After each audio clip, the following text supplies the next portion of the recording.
Okay, let's start with the worship. Good job, all the kids, saying the memory verse. Let us worship the Lord together. Okay, this is for all the children also. Let us learn to worship God together. Yes, Lona, over to you. Before we start the worship, let us see a verse from the Bible, Psalms 46, verse 1 to 7. Psalms 46, verse 1 to 7. God is our refuge and strength, a very present help in trouble. Therefore we will not fear, even though the earth be removed, and though the mountains be carried into the midst of the sea. Though its waters roar and be troubled, though the mountains shake with its swelling. There is a river whose streams shall make glad the city of God, the holy place of the tabernacle of the Most High. God is in the midst of her, she shall not be moved. God shall help her just at the break of dawn. The nations raged, the kingdoms were moved. He uttered his voice, the earth melted. The Lord of hosts is with us, the God of Jacob is our refuge. We thank you for this word that reminds us that even in all these trouble situations, we have God with us. The God of Jacob is our refuge, and we have nothing to fear, and our strength comes from Him. So, remembering this, let us take the first song. सेनाओं का यहोवा हमारे संग संग है. सेनाओं का यहोवा हमारे संग संग है, याकूब का परमेश्वर हमारा ऊंचा गढ़ है. सेनाओं का यहोवा हमारे संग संग है, याकूब का परमेश्वर हमारा ऊंचा गढ़ है.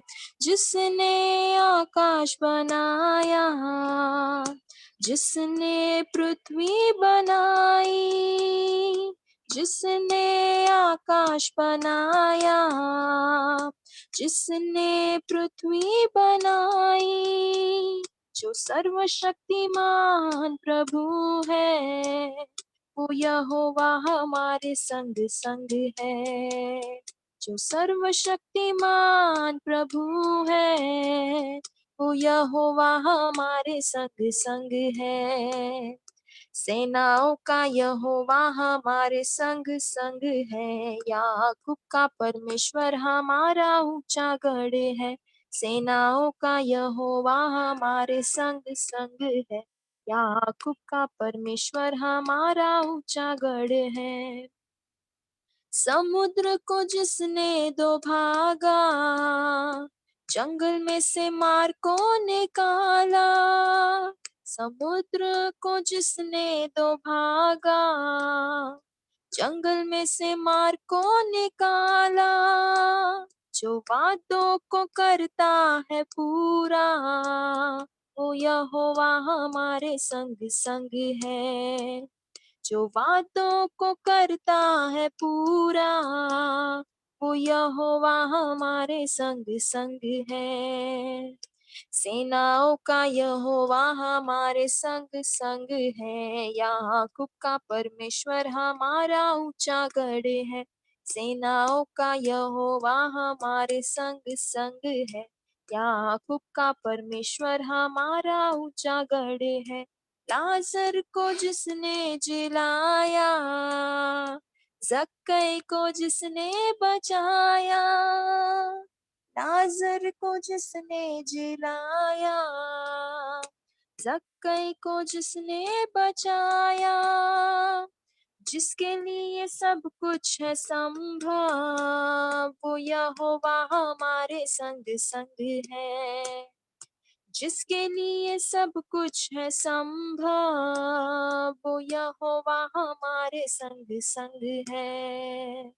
सेनाओं का यहोवा हमारे संग संग है, याकूब का परमेश्वर हमारा ऊंचा गढ़ है. सेनाओं का यहोवा हमारे संग संग है, याकूब का परमेश्वर हमारा ऊंचा गढ़ है. हो तेरी स्तुति और आराधना करता हूँ मैं तुझसे ये प्रार्थना, महिमा से तेरी तू इस जगह को भर, जो भी तू चाहे तू यहाँ पे कर। हालेलुया, हालेलुया, हालेलुया, हाले हालेलुया, हालेलुया, हालेलुया। करुणा से तेरी नया दिन दिखाता है, ढाल बनकर मेरी मुझे बचाता है। जब मैं पुकारूं तू दौड़ आता है, जब मैं गिरूं मुझे उठाता है। हालेलुया, हालेलुया, हालेलुया, हाले हालेलुया, हालेलुया, हालेलुया। सारे जहां में तुझ सा कोई नहीं, तुझको छोड़ कोई प्रभु है ही नहीं। घुटने में टेकूं बस तेरे सामने, तू है मेरा प्रभु, तू मेरा पिता। हाले हालेलुया, हालेलुया, हालेलुया, हाले हालेलुया, हालेलुया, हालेलुया। हो तेरी स्तुति और आराधना, करता हूँ मैं तुझसे ये प्रार्थना, महिमा से तेरी तू इस जगह को भर, जो भी तू चाहे तू यहाँ पे कर। हालेलुया, हालेलुया, हालेलुया, हाले hallelujah, hallelujah, hallelujah. Yes, dear Heavenly Father, we thank you, O Lord. We thank you, Father, for your faithfulness, O Lord, that is there in our life, Father. Thank you, O Lord, for adding this new day in our life and helping each one of us, O Lord, to come into your presence, O Father God, and to worship and glorify your name, O Father God. Yes, Lord. We submit this time ahead, O Lord, into your hand, O Father. You take control, O Father God. You lead us and you guide us, O Father God. Whatever word that will be shared, O Father God, in the Bible study, O Father, we give it into your hands, O Father. We bless Joe's uncle also, Father God. You speak to us through him, O Father God. Yes, Lord, and help us, O Lord, that we may incline ourselves, O Lord, to your word, O Father God, that we may attentively listen to you, O Father God, and glorify your name, O Father, and bring each and every word of yours, O Lord, in practice in our life, O Father God. Yes, Lord. Bless each and every one, O Father God. We ask this prayer in the most precious name of our Lord and Savior Jesus Christ. Amen. Amen. Amen. Thank you, Lona, for leading us in worship. And thank you, Anjali, for leading the kids. आइए हम वचन में जाएंगे। पिछले बार जब हम मिले थे, मैंने आप लोगों से कहा था कि कुछ फीडबैक फॉर्म जैसे मैं तैयार कर रहा हूँ।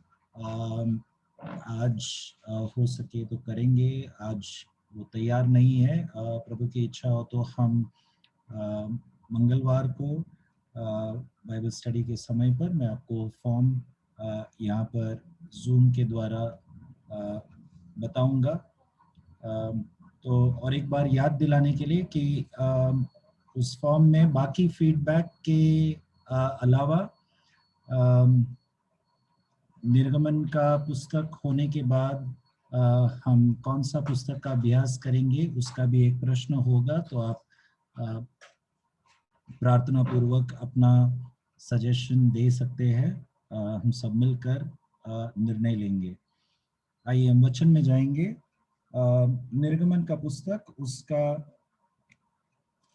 30 अध्याय, निर्गमन का पुस्तक उसका 30 अध्याय, एक्सोडस चैप्टर 30।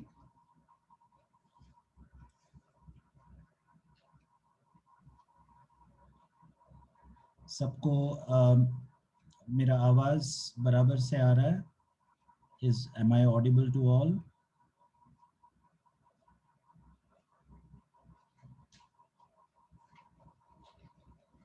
Yes, brother, आवाज आ रही है।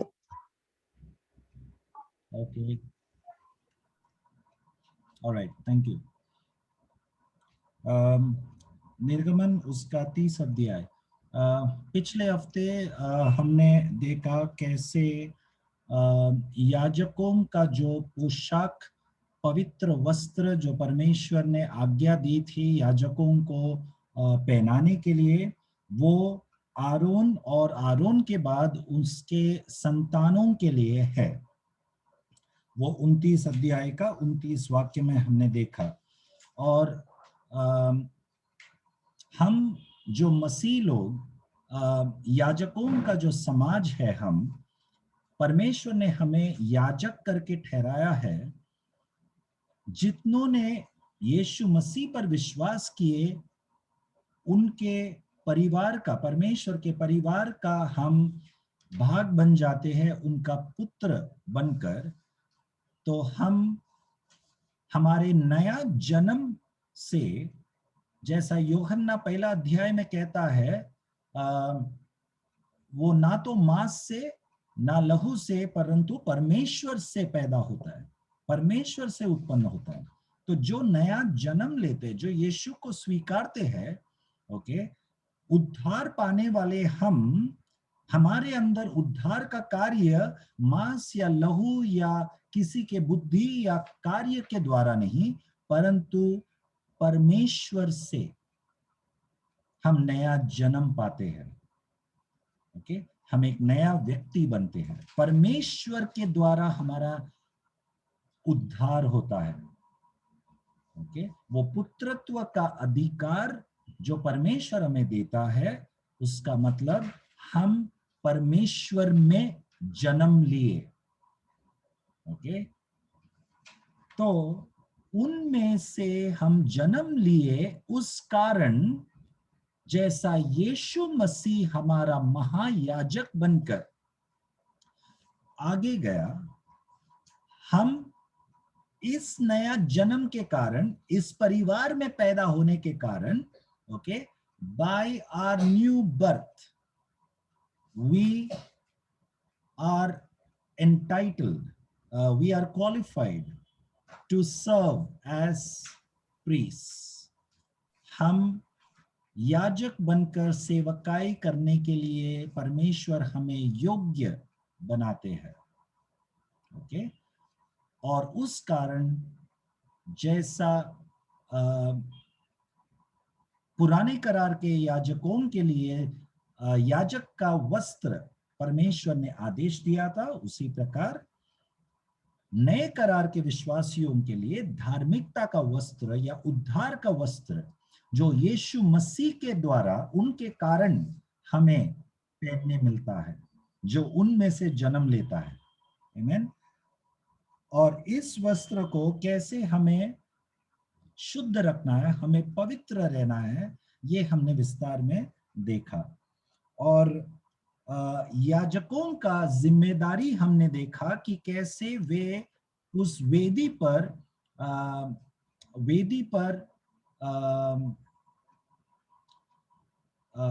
बलि चढ़ाना है, बलिदान अनेक चीजों का बलिदान करना है।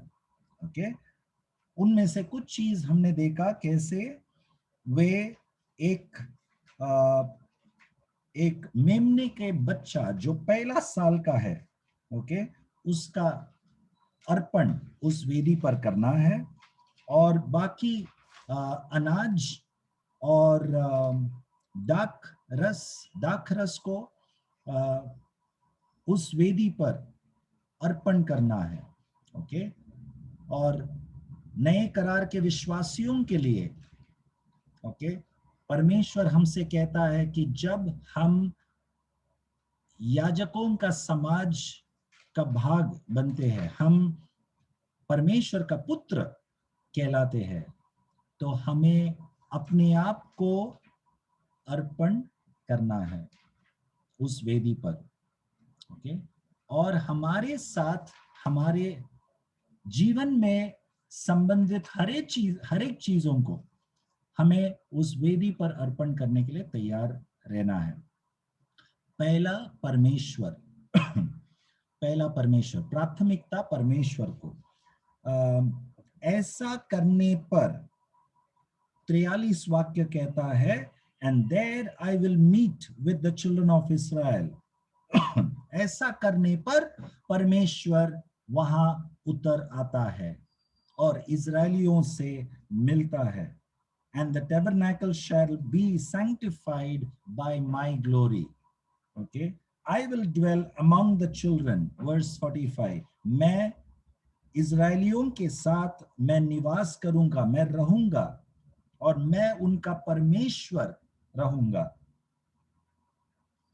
And they shall know that I am the Lord their God. वे जानेंगे कि मैं यहोवा परमेश्वर हूं। ओके, ये सब कब होता है? जब बाकी के सेवकाई, बाकी का समर्पण, पवित्रता, अपने आप को अर्पण जो करना है, परमेश्वर के लिए अलग करना है। ओके, जैसा पौलुस रोमियो का 12 अध्याय में कहता है, मैं परमेश्वर के दया को स्मरण दिलाते हुए विनती करता हूं कि अपने अपने शरीरों को एक जीवित, पवित्र और परमेश्वर को भावता हुआ बलिदान जैसे अर्पण करो। यही तुम्हारी आत्मिक सेवा है। Offer your bodies as a living sacrifice, holy and acceptable to God, this is your reasonable act of worship, Paul says. तो हम जैसे इन याजकों के समान अपने आप को उस वेदी पर अर्पण करें, हमारे आंख, कान, सोच विचार, हमारे मन की बातें, हमारे मकसदों को, हमारे जबान को, हमारे हृदय में उत्पन्न होने वाले बातों को, हर चीजों को जब हम उस वेदी पर अर्पण करेंगे, परमेश्वर को प्रसन्न होगा, तब परमेश्वर का महिमा उतर आएगा हमारे जीवन में। ओके, तो ये जो निर्गमन का पुस्तक में जो ऑर्डर से कहा गया है, परमेश्वर का कार्य का जिक्र किया गया है, वही ऑर्डर में नए करार के विश्वासियों के लिए भी है। कोई फर्क नहीं है, कोई फर्क नहीं है। कोई विश्वासी लोग कहते हैं कि पुराना करार हमारे लिए नहीं है, अभी हम केवल नए करार के लोग हैं, नए करार फॉलो करना है। ऐसी बात नहीं है। पुराने करार में लिखे हुए हर एक चीज कितना, जब हम अभ्यास करते हैं, हमें एहसास होता है कि कितने नए करार के विश्वासियों के लिए वो एक परछाई के समान और कितना समान है हर एक चीज। उसी आधार पर नए करार के विश्वासियों के लिए भी परमेश्वर ने योजना किया। ओके, तो ऐसे जीवन जीने से जब परमेश्वर को प्रसन्न होता है हमारा चाल चलन, तब उनका महिमा भरा उपस्थिति हमारे जीवन में हमारे ऊपर उतर आता है, और तब हम जानेंगे कि यहोवा परमेश्वर है। बहुत सारे विश्वासी लोग परमेश्वर को अब भी नहीं जानते। ओके, परमेश्वर को जानना और परमेश्वर के बारे में जानना, ये बहुत फर्क है। विश्वासी लोग बहुत साल विश्वास में रहने के बावजूद परमेश्वर को नहीं जानते। उसका एक कारण है ये, अपने अपने शरीरों को बलिदान नहीं चढ़ाया है, समर्पण नहीं किया है, विवेक कार्य में नहीं है। हम जब गलत करते हैं, हम we are not sensitive, what do you call for sensitive, संवेदनशील, राइट? यस, हम जब छोटा सा भी गलती करें, हमें संवेदनशील होना है, सेंसिटिव होना है, तुरंत हमें पश्चाताप करना है। ओके, छोटा छोड़ो, बड़े बड़े गलतियां विश्वासी लोग करते हैं, कोई गम नहीं, कोई परवाह नहीं। ऐसे जीने वाले विश्वासी हम नहीं बनना चाहिए, हमें ऐसा नहीं होना चाहिए। ओके, तो परमेश्वर को भावता हुआ क्या है, क्या चीजें हैं, इसका समझ, इसका संवेदनशील सेंसिटिवनेस हमें होना बहुत जरूरी है हर समय पर। ओके, और तब जाकर हम जानेंगे परमेश्वर को। क्योंकि निर्गमन का 29 और उसका 45 में भी हमने वही पढ़ा था, I will dwell among the children of Israel and will be their God and they shall know that I am the Lord their God. तो दोनों तरफ का रिश्ता है ये। परमेश्वर परमेश्वर उतर आता है हमारे करीब, ओके, और हम भी उनको चखते हैं, जानते हैं, पहचानते हैं। ये सब कब होता है? जब हम अपने अपने शरीरों को परमेश्वर को प्रसन्न और भावता हुआ बलिदान, एक पवित्र जीवन जब हम जीते हैं, ओके, बलिदान वाला जीवन, अपने आप को नकारना, संवेदनशील होना, गलत है तो सुधार लाना और लौट आना परमेश्वर के पास, तब हम परमेश्वर को और जानेंगे। यीशु मसीह ने मत्ती का 5वां अध्याय में क्या कहा? धन्य है वो जो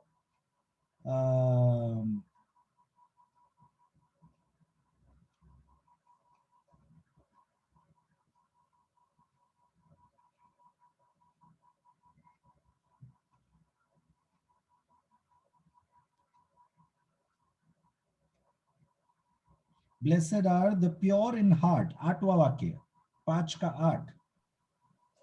धन्य है वे जिनके मन शुद्ध है, क्योंकि वे परमेश्वर को देखेंगे। धन्य है वे जिनके मन शुद्ध है। Blessed are the pure in heart, for they shall see God.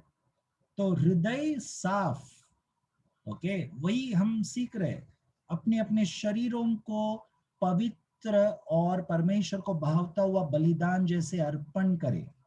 Okay, तो हम यदि पवित्र रहने के लिए बहुत बलिदान करना पड़ता है, तो वही है बलिदान, अर्पण। तो जब हम पवित्र जीवन जीते, हम परमेश्वर को देखेंगे। यीशु ने कहा दे शैल सी गॉड। ओके, देखो हर जगह पर वचन का साथ देता है, हर जगह पर, हर एक वचन पर देखो, the word of God, one verse is supporting the other verse and it is complementing the other verse. तो निर्गमन का 29 अध्याय के अंत में लिखा है कि परमेश्वर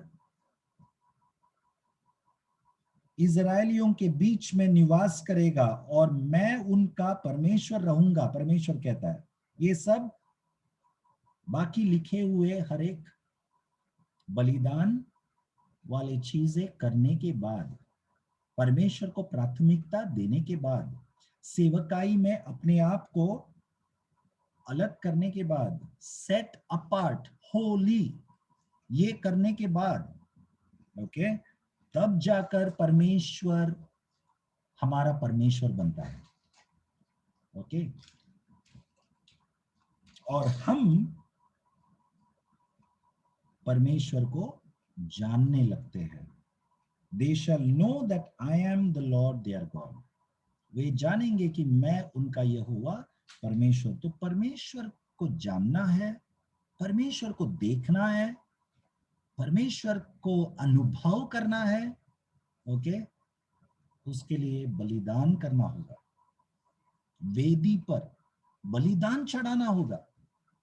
ओके, पशु प्राणियों का नहीं, परंतु अपने स्वयं का बलिदान। और परमेश्वर ने जो कोई चीजों से हमें आशीष किया है, हर एक उन चीजों का भी बलिदान चढ़ाना है, परमेश्वर को अर्पण करना है। ओके, प्रथम परमेश्वर, ऐसा। ओके, 30 अध्याय में हम सिर्फ सारांश में देखेंगे 30 और 31 अध्याय, क्योंकि हमने बहुत पहले वो देख चुका है। तो उसमें विषय क्या है? धूप जलाने के बारे में।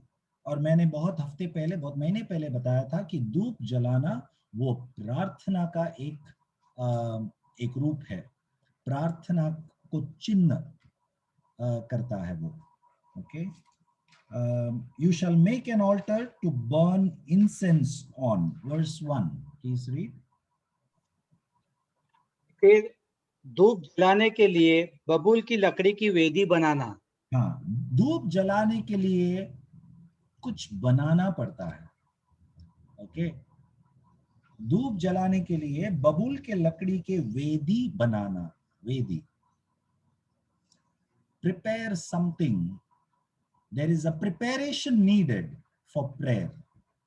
Prayer doesn't come automatically. Okay, तो प्रार्थना को दर्शाता है ये। और हम नए करार के विश्वासियों के लिए, मैं जानता हूं कि आप सभी मेरे साथ सहमत होंगे इस बात से कि जब भी आप प्रार्थना करने के लिए कुछ निर्णय लेता है, योजना करता है, कुछ ना कुछ तकलीफ उसके बीच में, अड़चन उसके बीच में आता है, कुछ ना कुछ प्रॉब्लम्स आ जाता है। ओके, और कई लोगों के लिए शैतान का कुछ कार्य भी होने लगता है, शैतान भी विरोध करने लगता है। प्रार्थना सबसे महत्वपूर्ण है जिससे शैतान डरता है, कांपता है, क्योंकि प्रार्थना आपको परमेश्वर के करीब ले जाता है और प्रार्थना आपको परमेश्वर के साथ आपका एक संबंध बनाता है, मजबूत बनाता है। हम सेवकाई में भी यदि व्यस्त रहेंगे और प्रार्थना नहीं करेंगे तो वो हमें परमेश्वर के करीब नहीं लाता, परमेश्वर के साथ एक रिश्ता नहीं बनाता। सेवकाई, भले वो परमेश्वर का ही सेवकाई आप क्यों ना करें। इसीलिए मत्ती का 7वां में यीशु कहता है कि जो मेरे नाम से चिन्ह चमत्कार वगैरह वगैरह जो करता है, उनको मैं उस दिन कहूंगा मैं तुम्हें कद्यापि जानता नहीं। तो सेवकाई करने वाले जो व्यक्तिगत संबंध नहीं रखते परमेश्वर के साथ, उनके साथ प्रार्थना में और वचन में समय नहीं बिताते, उनको परमेश्वर नहीं जानता। तो संबंध उससे, सेवकाई से महत्वपूर्ण है, ये हमें वचन सिखाता है। आमीन। तो यहां पर धूप जलाने के लिए वेदी बनाना था। प्रार्थना करने के लिए बहुत परिश्रम और तैयारी करना पड़ता है। सबसे प्रथम, यदि आपने कुछ विषयों को लेकर प्रार्थना करने का योजना किया है, कुछ तय किया है, तो सबसे प्रथम सावधान रहो कि कुछ अड़चन आ सकता है, तो पहले से ही तैयार रहो। वो अड़चन आएंगे, इसके तैयारी में आप रहेंगे, तब क्या होगा? वो अड़चन आने पर आप तुरंत पहचानोगे और आप उस अड़चन को बढ़ावा नहीं देंगे या बढ़ने नहीं देगा, ताकि वो आपके प्रार्थना के लिए रुकावट बन जाए। ओके सो बहुत तैयारी करना पड़ता है, अपने आप को तैयार रहना। इसलिए यीशु मसीह हमेशा हमेशा सावधान रहने का प्रार्थना के साथ जोड़ा है। सतर्क रहना, सावधान मतलब सतर्क रहना। तो यीशु ने कहा सतर्क रहो और प्रार्थना में लगे रहो। ओके जागते रहो, ये सब एक ही अर्थ का अलग अलग शब्द है। सावधान रहना, सतर्क रहना, जागते रहना। ओके तो प्रार्थना होने के लिए इन सब इन सब दिशा में हमें तैयार रहना है। Be watchful, be watchful, something is on your way. मैं और फिलेमॉन जब हर दिन जब जॉगिंग के लिए जाता है, तो हम अक्सर जिस रास्ते से जॉगिंग करते हैं वो रास्ते में एक तबेला आता है। वो तबेला के पास बहुत सारे क्या बोलते हैं गाय भैंसों ने जो गोबर डाला है, वो पड़ा रहता है वो रास्ते में। तो जैसा जैसा हम उस रास्ता पार करने के करीब आते हैं, तभी फिलेमॉन मुझे आवाज देता है, वॉच आउट पापा, वॉच आउट, उस पर पैर मत रखना। ओके ध्यान दो। तो ध्यान नहीं देने से गड़बड़ हो सकता है। ओके गंदगी अपने ऊपर आ सकता है। ओके तो हमें प्रार्थना के समय we have to watch out. प्रार्थना का समय नजदीक आ रहा है। ओके पारिवारिक प्रार्थना हो, व्यक्तिगत प्रार्थना हो, अड़चने आएंगी। कभी कभी हमें पिछले दिन ही सावधान रहना पड़ता है। ओके यदि आप सुबह, एक उदाहरण देता हूं, यदि आप सुबह 5 बजे को प्रार्थना करने का निर्णय लिया है, ओके अड़चन सुबह 5 बजे को नहीं आता। आपको लगेगा मैंने अलार्म रखा लेकिन मैं उठ नहीं पाया, तो अड़चन उस 5 बजे का अलार्म में नहीं होता। अड़चन पिछले रात को ही शुरू होता है। हम यदि देरी से सोएंगे तो हम उठ नहीं पाएंगे। तो तैयारी पिछले दिन ही करना पड़ता है जल्दी सोने के लिए, ताकि हमारा प्रार्थना में अड़चन न हो सुबह। ओके तो उसी प्रकार आप अलग अलग आपके परिस्थितियों में ये सिद्धांत को आप लागू कर सकते हो। ओके सो धूप जलाने के बारे में परमेश्वर ने याजकों को आज्ञा दी निर्गमन का 30 अध्याय में। और फिर उस 30 अध्याय में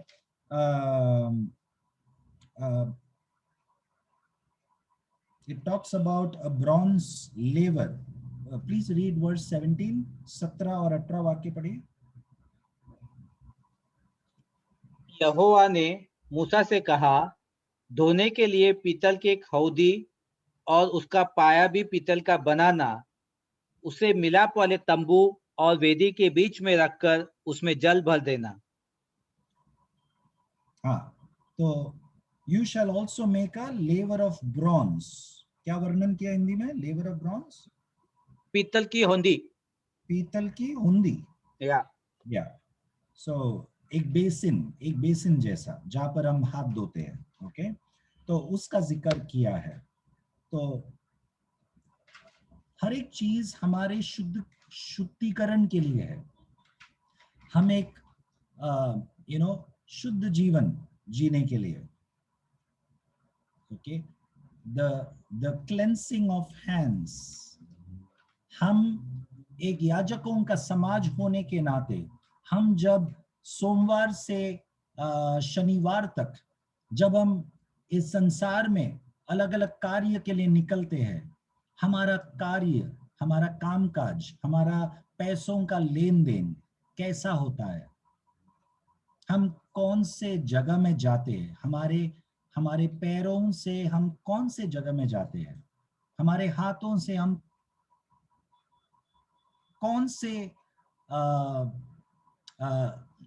किस प्रकार का हम व्यवसाय या लेन देन करते हैं। ओके सब कुछ शुद्ध होना जरूरी है। ओके, परमेश्वर ने जब हमारा उद्धार किया, हमारे सर से लेकर पैर तक पूरा हमें शुद्ध किया है उनका पुत्र यीशु के लहू से। ओके, तो हमें हमारे जीवन, शरीर, मन और आत्मा के हर क्षेत्रों में शुद्धता रखना है, शुद्धता रखना है। ओके, तो यहाँ पर ये पीतल का जो बेसिन है वो उस चीज को दर्शाता है। और 13 वाक्य पढ़िए। जितने लोग गिने जाए वे पवित्र स्थान के लिए शेकल के अनुसार आधा शेकल दे। यह शेकल 20 घेरा का होता है। यहोवा की भेंट आधा शेकल हो। यहोवा की भेंट आधा शेकल हो। यहोवा की भेंट मतलब यहोवा को जो दान देना है। ओके, तो वो एक नियम परमेश्वर ने बनाया कि कैसे यहोवा के लिए, परमेश्वर के या सेवकाई के लिए जो कुछ पैसों का जरूरत है, ओके, उसके लिए भेंट देना, पैसा देना, दान देना। ओके, सो ये सब का प्रबंध परमेश्वर करता है। और याजकों को अभिषेक करने के लिए जो तेल के बारे में जिक्र किया गया है 22 वाक्य से। ओके, और 30 वाक्य पढ़िए, 30।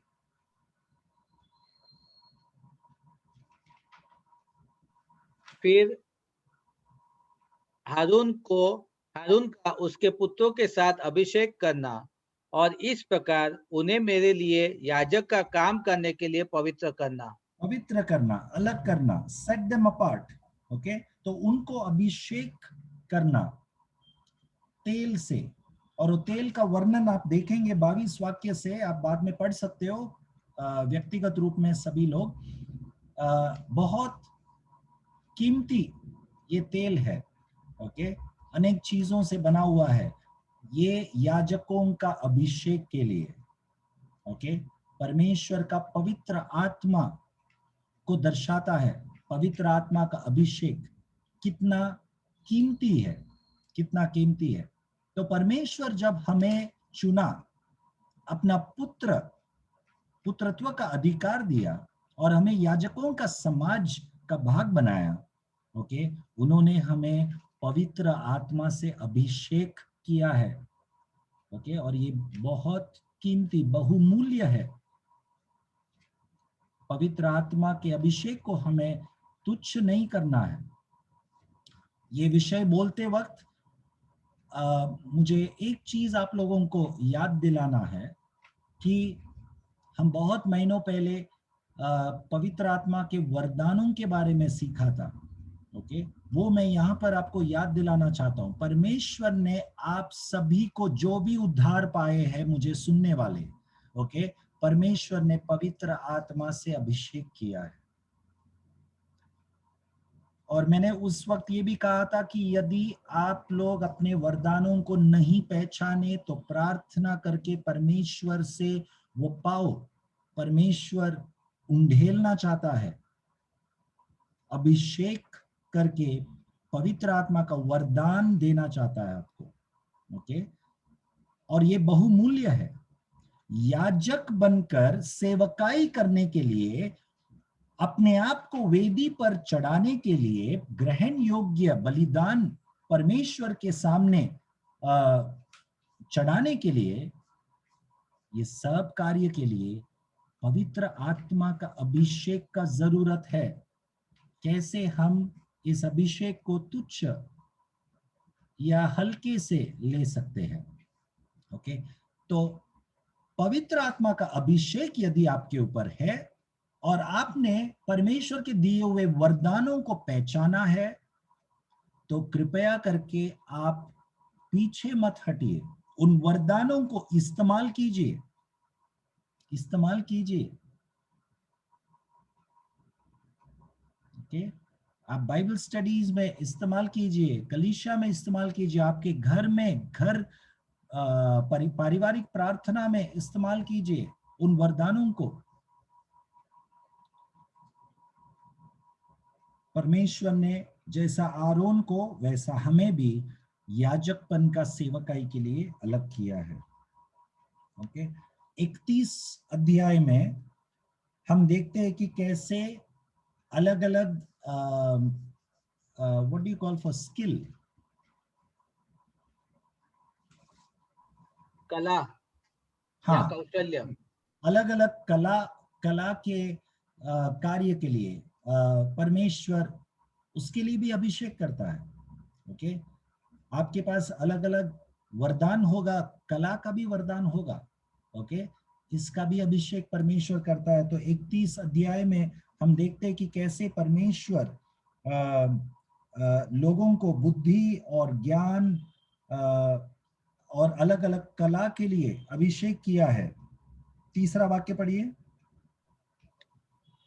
और मैं उसको परमेश्वर की आत्मा से, जो बुद्धि, प्रवीणता, ज्ञान और सब प्रकार के कार्यों की समझ देने वाली आत्मा है, परिपूर्ण करता हूँ। हाँ, सब प्रकार के कार्य, इंग्लिश में लिखा है and in all manner of workmanship. Okay, हर प्रकार का कार्य। उस मंदिर के सेवकाई में केवल याजकों का कार्य नहीं था। सिर्फ परमेश्वर ने केवल याजकों को अलग नहीं किया था, परंतु उस मंदिर में जो कुछ भी सोने का क्या बबूल के लकड़ियों को लेकर जो भी बनाना था, हर एक चीजें जो बनाना है, उसके लिए भी लोगों को अभिषेक किया, मिस्त्रियों को अभिषेक किया। ओके, सो परमेश्वर ने बुद्धि और ज्ञान दिए लोगों को किस प्रकार से जो परमेश्वर ने बताया उन चीजों को बनाना है। सो आप यदि अलग अलग काम करते हो, कोई भी प्रकार का काम हो सकता है आप अकाउंटिंग का काम करते हो सकता है आप कोई मैनेजमेंट कर रहे हो सकता है आप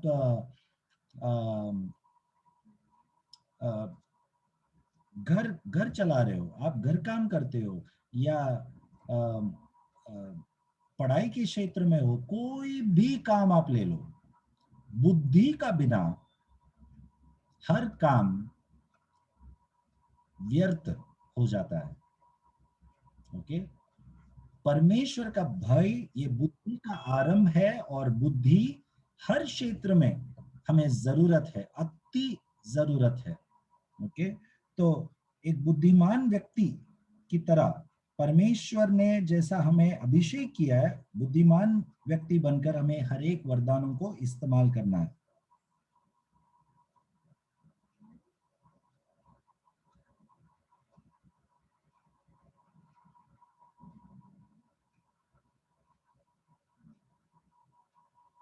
बारह वाक्य पढ़िए, 12 और 13। यहोवा ने मूसा से कहा, तू इस्राएलियों से यह भी कहना, निश्चय तुम मेरे विश्राम दिनों को मानना, क्योंकि तुम्हारी पीढ़ी पीढ़ी में मेरे और तुम लोगों के बीच में यह एक चिन्ह ठहरा है, जिससे तुम यह बात जान रखो कि यहोवा हमारा पवित्र करने हारा है। यहोवा हमारा पवित्र करने हारा है। Yes, I am the Lord who sanctifies you. मैं यहोवा हूं जो तुम्हें पवित्र करता हूं। परमेश्वर ये सब बातें जो हमने पिछले अध्यायों में सब अभी तक जो भी सुना, ये बनाना वो बनाना, इस प्रकार से बलिदान चढ़ाना, वेदी बनाना, वगैरह वगैरह वगैरह, ये सब करने के बाद परमेश्वर क्या कहता है? विश्राम का दिन का बात करता है। ओके, तो ये सब परमेश्वर ने अब तक जो भी समझाया सेवकाई के बारे में, वो क्यों है? ये विश्राम का दिन के लिए, ये विश्राम का दिन परमेश्वर के लिए अलग करने के लिए, ओके, ये सब जरा सोच कर देखो, इजरायली लोग ये 30 अध्याय तक जो भी परमेश्वर ने आज्ञा दिया सब कुछ उनके आज्ञा के अनुसार बनाया, और सब बनाने के बाद सबत का दिन नहीं मना रहा है, विश्राम का दिन नहीं मना रहा है, एक दिन परमेश्वर के अलग नहीं किया है, तो ये सब बनाने का अर्थ क्या है? मैं एक याजक हूं बोलने का अर्थ क्या है? याजक होने के बाद परमेश्वर के लिए ओके अलग हुआ हूं, मैं पवित्र हूं, ऐसा कहने का अर्थ क्या है? यदि हम परमेश्वर के लिए एक विश्राम दिन नहीं मनाते, तो विश्राम दिन का अर्थ क्या है? ओके, मैं बहुत बार समझाया हूं, केवल सारांश में मैं कहता हूं, विश्राम दिन ओके परमेश्वर के लिए, परमेश्वर को हम प्राथमिकता देते हैं, ओके, हमारे व्यस्त जीवन में से हम परमेश्वर के लिए एक दिन अलग करते हैं, एक समय अलग करते हैं, विश्राम का दिन, okay. We give priority to God when we are busy in this world in many things. We want to keep that aside and come to God's presence. We want to spend time at his feet. Okay, सबसे उत्तम एक उदाहरण Marta और मरियम का हम सब जानते हैं। ओके, मार्ता अनेक चीजों में व्यस्त थी, परंतु यीशु मरियम के विषय में कहता है कि इसने उत्तम चीज चुना है। मुझे वो शब्द और वाक्य बहुत पसंद है। यीशु मसीह ने शब्दों को सोच समझ कर कहा। तो अनेक चीजों में व्यस्त है, व्याकुल है, चिंतित है, परंतु मरियम उत्तम चीज चुना है। क्या चुना? व्यस्त न रहना। क्या चुना? चिंतित नहीं रहना। मुझे ध्यान से सुनो सभी, ओके। मरियम ने क्या चुना?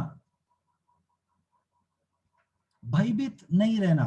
भयभीत होने के लिए अनेक विषय है, चिंतित रहने के लिए अनेक विषय है, जो बाकी सब समय हम रहते हैं, व्यस्त रहते हैं। ये कैसे करूं, वो कैसे करूं, ये कैसे पूरा करूं, इसको कैसे सुधारूं, ये क्या, बहुत चीजें हैं, अनगिनत चीजें हैं, ओके।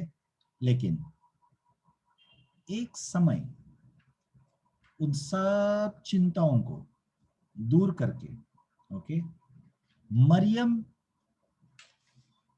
उत्तम चीज चुना है, उत्तम चीज चुना है, और वो उससे छीना नहीं जाएगा, यीशु कहता है, ओके।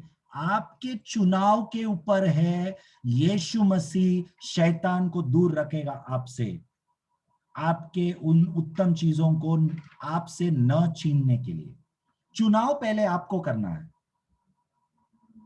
आप ये प्रार्थना मत करो, प्रभु शैतान को मुझसे दूर हटाओ, शैतान को ये वो करके। शैतान को दूर हटाने के लिए प्रार्थना करने की जरूरत नहीं है, आप सही चुनाव करो, okay. You and me need to make a choice not to worry, not to be anxious, not to allow depression to take charge over us, take control over us.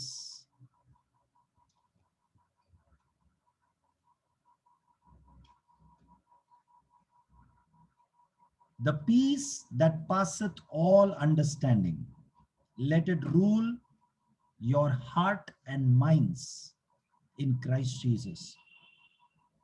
परमेश्वर का शांति जो हर एक समझ से परा है, आपके मन और आपके हृदयों पर राज करने दो। ये हमारे अनुमति से होता है, ओके। लेकिन अगर मगर, ये मगरमच्छ की बातें हमें बाहर बाजू में रखना है, परंतु डू नॉट वरी। हमारा प्रॉब्लम क्या है, 10 आज्ञाओं से बाहर हम निकलते नहीं हैं। हमें लगता है कि वचन में केवल 10 आज्ञाएं हैं।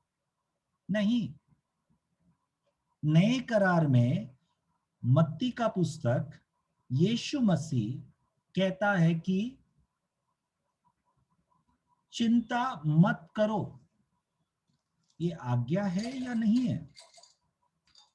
मेरे लिए तो ये आज्ञा है, चिंता मत करो। प्रभु, लेकिन ऐसा हुआ इसीलिए, लेकिन ये सब बहुत है हमारे पास, परंतु परमेश्वर ये प्रश्न पूछता है कि तुम्हारा विश्वास कहां पर है?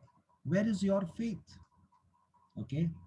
इब्रानियों का पुस्तक लिखने वाला लेखक कहता है कि इजरायलियों के लिए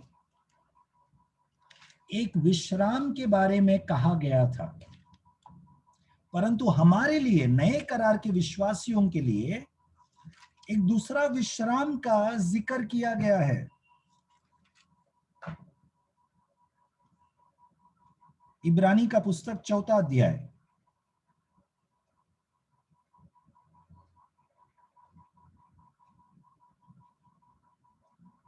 6वां वाक्य पढ़िए। तो जब यह बात बाकी है कि कितने और है जो उस विश्राम में प्रवेश करे, और जिन्हें उसका सुसमाचार पहले से सुनाया गया, उन्होंने आज्ञा न मानने के कारण उसमें प्रवेश न किया। आज्ञा न मानने के कारण विश्राम में प्रवेश न किया। हमारे जीवन में विश्राम नहीं है। क्यों? वचन कहता है आज्ञा नहीं पालन किया, इसीलिए। आज्ञा क्या है? चिंता मत करो। आज्ञा क्या है?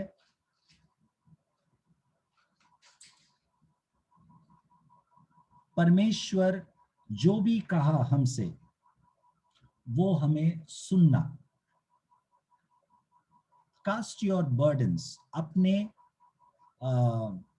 अपना बोझ यीशु पर डालो।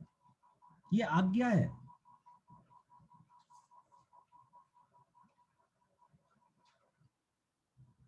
हे परिश्रम करने वाले, मेरे पास आओ, मैं तुम्हें क्या दूंगा? और बोझ दूंगा, मैं तुम्हें और चिंताएं दूंगा। ऐसा कहा यीशु ने? नहीं। हे परिश्रम करने वाले, मेरे पास आओ, मैं तुम्हें विश्राम दूंगा। ये कौन सा परिश्रम है? सोमवार से शनिवार वाला जो हम काम पे जाते आते परिश्रम करते, जॉब करते, वो परिश्रम नहीं है। ये जो लूका का पुस्तक में यीशु मसीह बीज बोने वाले का दृष्टांत जो बताया, जो बीज बोया जाता है, वचन जो बोया जाता है, परमेश्वर जो आज्ञाएं देते हैं, वचन जो बोलते हैं, परमेश्वर का वचन,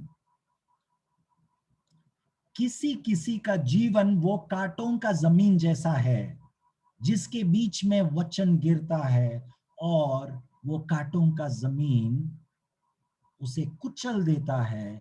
उसका अनुवाद भी वहां पर यीशु मसीह कहता है, वो कांटों का जमीन हमारे जीवन के समस्याएं और तकलीफों को दर्शाता है। It's the cares of this world that choke the word that is sown. हमारा जिम्मेदारी है कि हमारे जीवन का जो समस्याएं और तकलीफ और प्रॉब्लम्स, इस बहुमूल्य वचन जो बीज को नाश न करे, तो उसके लिए क्या करना है? कांटों को उखाड़ के फेंकना है, या हमारे आजू बाजू पूरा तकलीफ और समस्या घूमने दो, हमारे ऊपर नहीं आने के लिए, ओके, वो हमें सावधान रहना है। ओके, चिंताएं होगा, मैंने बहुत पहले भी ये समझाया था। ओके, हमारे जीवन में तूफान रूपी जो समस्याएं आता है, सुनामी जैसा जब आ जाता है, एक डर या एक चिंता आ सकता है। वो आज्ञा उल्लंघन नहीं है या पाप नहीं है। ओके, क्योंकि प्राथमिक नहीं, पहला प्रतिक्रिया, सबसे स्वाभाविक या मनुष्यत्व प्रतिक्रिया, उसमें डर या चिंता हो जाता है। वो जो स्वाभाविक जो पहला प्रतिक्रिया जो है, पाप उसमें नहीं है। पाप उसमें बने रहना जो है। जब हम उस डर और चिंता में बने रहते हैं लगातार, वो चुनाव को दर्शाता है, वो हमारा चुनाव है।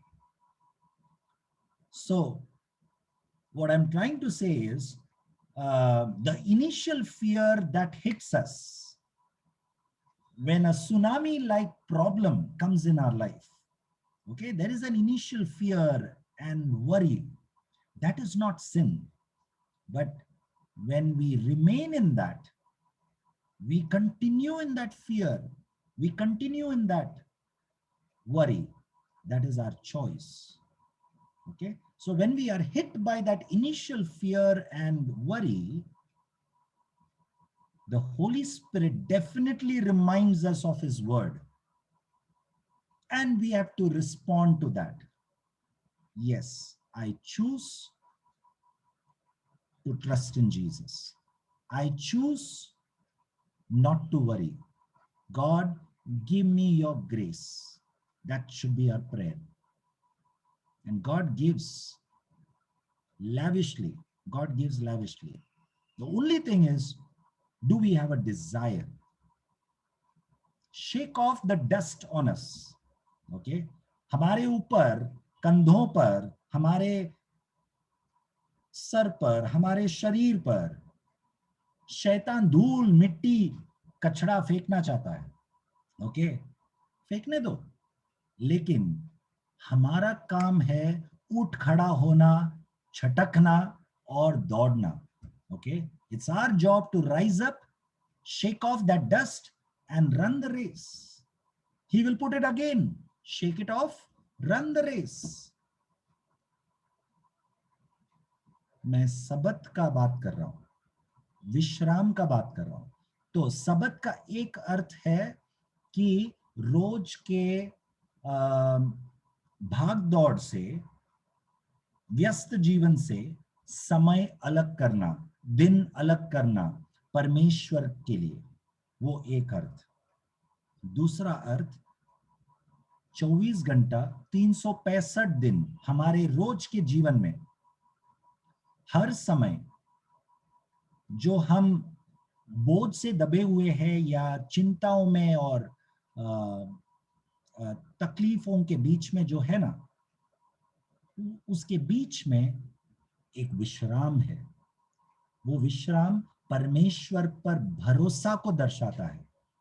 जिसको परमेश्वर पर भरोसा है, वो इन चिंताओं के विषयों के बीच में भी वो भरोसा के कारण विश्राम, मन में एक विश्राम रहता है। Okay, there are reasons to worry, but we will have rest in our mind. Rest in our mind. That is why David confesses in Psalm 23, even though I walk through the valley of the shadow of death, I will fear no evil, for you are with me. So we are in the midst of the shadow of death. You will prepare a table before me in the midst of my enemies. दुश्मनों को निकाल नहीं दिया परमेश्वर ने, तूफानों को निकाल नहीं दिया है, समस्याओं को निकालने दिया है, लेकिन उसके बीच में परमेश्वर मेज तैयार करता है। और मैं पहले भी ये कह चुका हूं, उस मेज पर क्या होता है, हम अब बाइबल स्टडी होने के बाद हम सब अपने अपने परिवारों के साथ बैठकर मेज पर बैठकर खाना खाते हैं, डिनर करते हैं। वो क्या है? पारिवारिक भोजन। पारिवारिक भोजन एक प्रेम को दर्शाता है। We who love each other, we dine, we eat together. हम साथ में मिलकर खाना खाते हैं, वो भी एक प्रेम को दर्शाता है। ओके? और जब हम साथ में मिलकर आनंद मनाते हैं, भोजन करते हैं, आपस में बात करते हैं, मजाक करते हैं, हंसते हैं, खेलते हैं उस मेज पर, हमारे चारों ओर कौन है बाजू में? दुश्मन है। दुश्मन। He is moving like a roaring lion, seeking whom he may devour.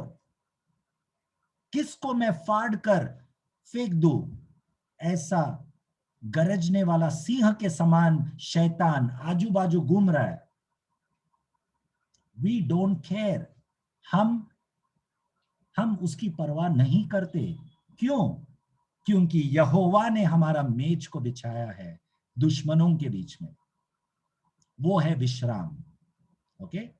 तो आप पहला चीज शायद करता होगा, आप रविवार को हर रविवार कलीसिया में जाते होंगे, बिना मिस किए हुए आप मीटिंग्स अटेंड करते होंगे। No problem, praise God for that. आपने प्रभु के लिए समय अलग किया है। लेकिन विश्राम केवल वो नहीं है। विश्राम का पूर्णता हमारे रोज के जीवन में बिना भय, बिना डर, बिना चिंतित किए हुए, चिंताओं में डूबे बिना, परमेश्वर पर भरोसा रखते हुए, तकलीफों के बीच में, ओके, मुझे संभालने वाला परमेश्वर है, ये विश्राम। Okay, at rest, we should be at rest. इब्रानी का पुस्तक 4वां अध्याय हम पढ़ रहे थे, 8वां वाक्य पढ़िए।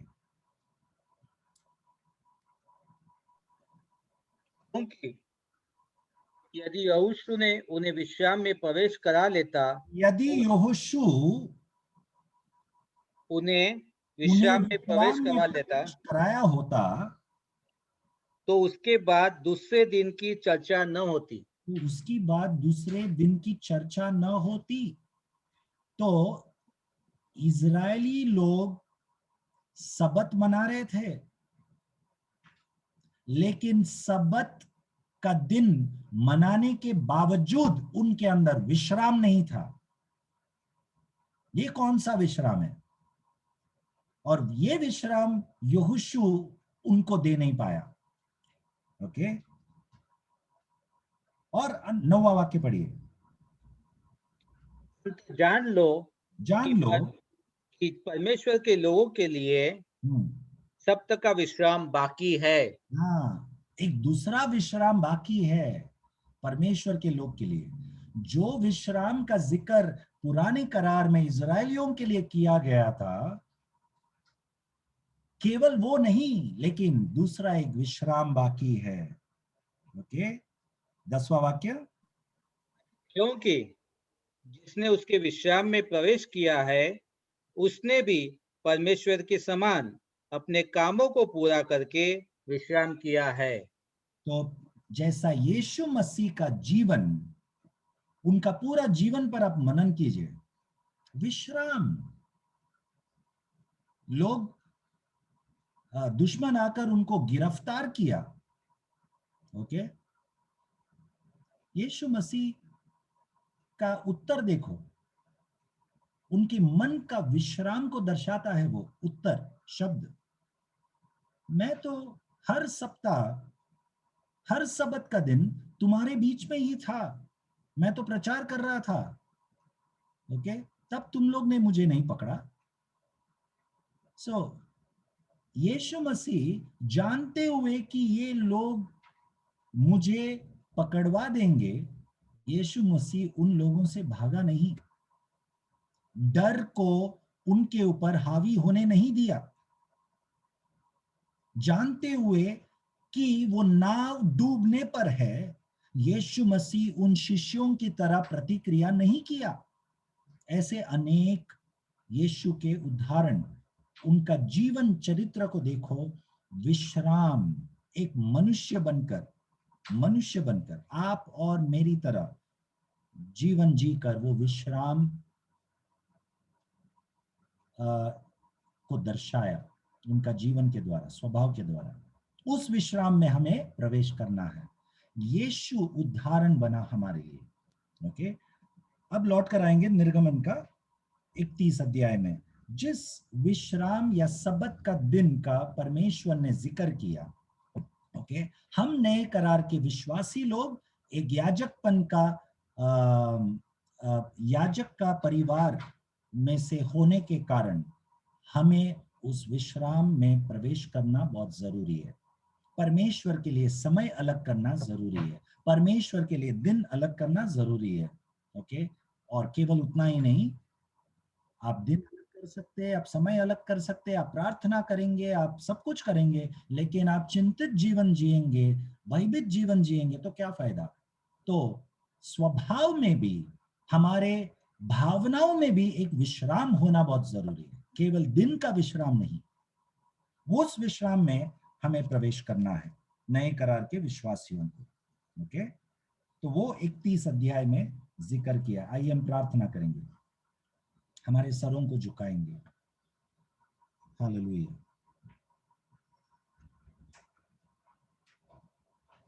और जैसे हम प्रार्थना करते हैं, परमेश्वर का आज का इस संदेश को ध्यान में रखते हुए हम अक्षय के लिए प्रार्थना करेंगे। अक्षय का जन्मदिन है आज, और परमेश्वर ने उसको और एक साल आगे बढ़ाया, ये नए साल में प्रवेश कराया। इसके लिए हम सब एक मन होके अक्षय के लिए प्रार्थना करेंगे। ओके, और इस वचन के लिए भी आइए हम सब आवाज उठाए।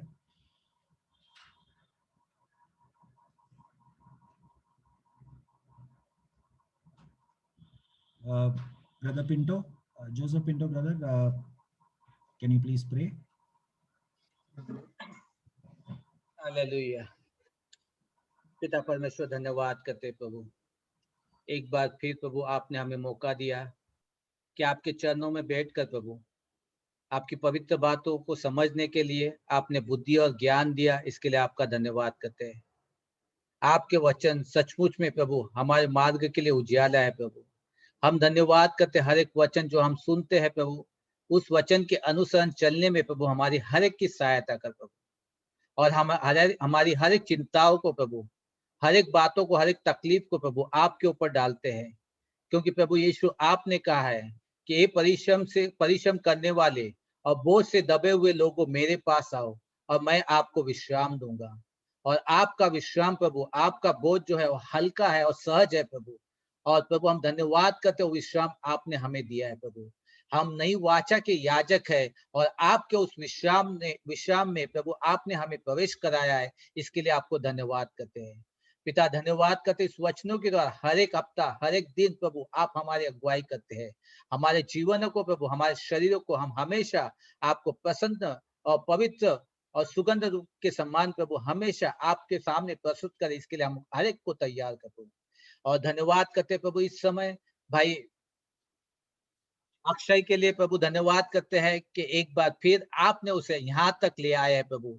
यह आपकी योजना के तहत है प्रभु कि आपने उसे अभी तक संभाला है और आगे के सालों में प्रभु आप उसे संभालेंगे प्रभु। धन्यवाद करते हैं उसके जन्म के दिन के लिए प्रभु, जो आपने जिस प्रकार से आप उसे आशीषित किया है पिता परमेश्वर। एक परिवार होने के नाते पिता हम प्रार्थना करते हैं कि आपका अभिषेक, आपका अनुग्रह, आपका बुद्धि, आपकी प्रवीणता, आपका ज्ञान बहुतायत पे उस पर उंडेलने के लिए पिता हम प्रार्थना करते हैं हर एक आशीषों के लिए प्रभु। आत्मिकता के आशीष, आर्थिक आशीष प्रभु, पारिवारिक आशीष प्रभु, हर एक प्रकार से आप उसे आशीषित कीजिए प्रभु, और जहां कहीं वो जाए प्रभु, आपकी महिमा के लिए उसका इस्तेमाल प्रभु, उसके हर एक मनों को प्रभु, हर एक बातों को प्रभु आप पूरा कीजिए, हर एक बातों में प्रभु उसके आपके नाम की, उसके जीवन के द्वारा महिमा होने के लिए प्रार्थना करते हैं। पिता परमेश्वर, इस समय प्रार्थना और धन्यवाद करते हैं हर एक परिवार के लिए जो हमारे साथ में आपने जोड़ा है प्रभु, उनके हर एक परिवार के लिए प्रभु, हर एक व्यक्ति के लिए हम प्रार्थना करते हैं, उनको आशीषित कर, अभिषेक कर प्रभु, और आने वाले दिनों में प्रभु हर एक को हर एक दिन तैयार कर प्रभु, जैसे आपका आना करीब है प्रभु, हम हमेशा तैयार है प्रभु। अगर आज आप आए प्रभु तो हम कह सके आप प्रभु आ, हम तैयार है प्रभु। उस प्रकार के व्यक्ति, उस प्रकार के सदस्य, उस प्रकार का रिश्ता प्रभु हमारा और आपका होने के लिए हर एक की सहायता कर प्रभु। धन्यवाद करते इस समय के लिए प्रभु, इस दिन को और इस रात्रि को और आने वाले दिनों को आपके हाथों में सौंपते हैं प्रभु। धन्यवाद करते यीशु मसीह के नाम से मांगते, सुन ले पिता और ग्रहण कर, आमीन। आमीन आमीन। मंगलवार के बाइबल स्टडी के लिए आप लोगों का किसी का भी कोई प्रार्थना का विषय कृपया भेजिए, ताकि हम जब मध्यस्थी करेंगे मंगलवार को, तब हम उस प्रार्थना का विषय उनको रखेंगे। Okay, just a reminder, send your prayer request for the Tuesday time of intercession. और हमारे बीच में स्मिता पालकर और लीला पालकर सिस्टर है। We welcome you for the Bible study. Thank you for attending. प्रभु आप सबको आशीष करे। God bless you all. Praise God. Praise the Lord, brother. Praise the Lord. Praise the Lord, Praise the brother. Lord. Praise the Lord, Philo. Praise the Lord. Praise the Lord. Praise the Lord. Philo, chalo. Praise the Lord. Praise the Lord.